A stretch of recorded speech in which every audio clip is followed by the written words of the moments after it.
Hi, I'm Jonathan, and today let's help elephants with their hygiene as we will be creating elephant toothpaste, which is the foam produced during an awesome chemical reaction. The materials you'll need for this experiment are warm water, liquid dish soap, an empty 16-ounce plastic bottle or another similar container, a cup, bowl, or other small container, a packet of active yeast, 3% hydrogen peroxide. At significantly higher concentrations can be dangerous, so have a parent check that it's the correct concentration, measuring cups, a funnel, and then optionally, food coloring and scissors. The food coloring will be used to change the color of the foam, and the scissors can be used to open the yeast. To start, the foam created in this experiment will overflow, so perform the experiment somewhere where it will be easy to clean up.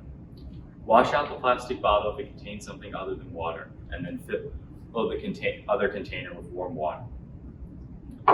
Mix the packet of active yeast with the water in the container. You must wait about 5 minutes before using the yeast in the experiment.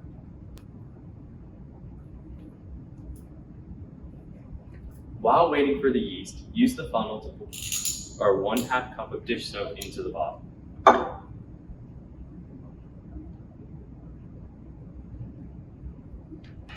Then have a parent pour 1 cup of hydrogen peroxide into the bottle, also using the funnel.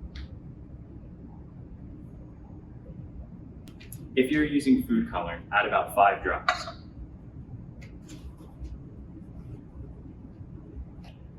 Mix the ingredients in the bottle carefully. Once you've waited 5 minutes after mixing the yeast and water, have a parent pour the yeast mixture into the bottle, which will immediately cause the reaction.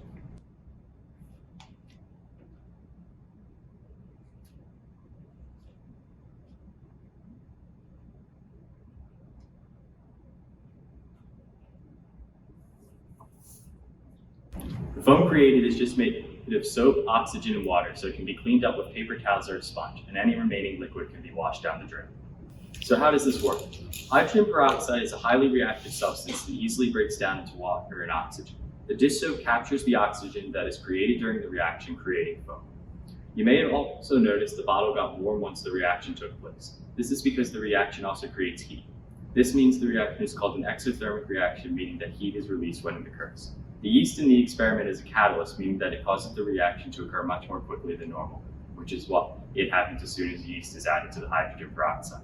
Yeast are extremely small organisms that each only are made up of one cell, called single-celled organisms, and putting the yeast in warm water allows them to reproduce and create more yeast cells. I hope this experiment was foaming with fun. HatterSTEM out.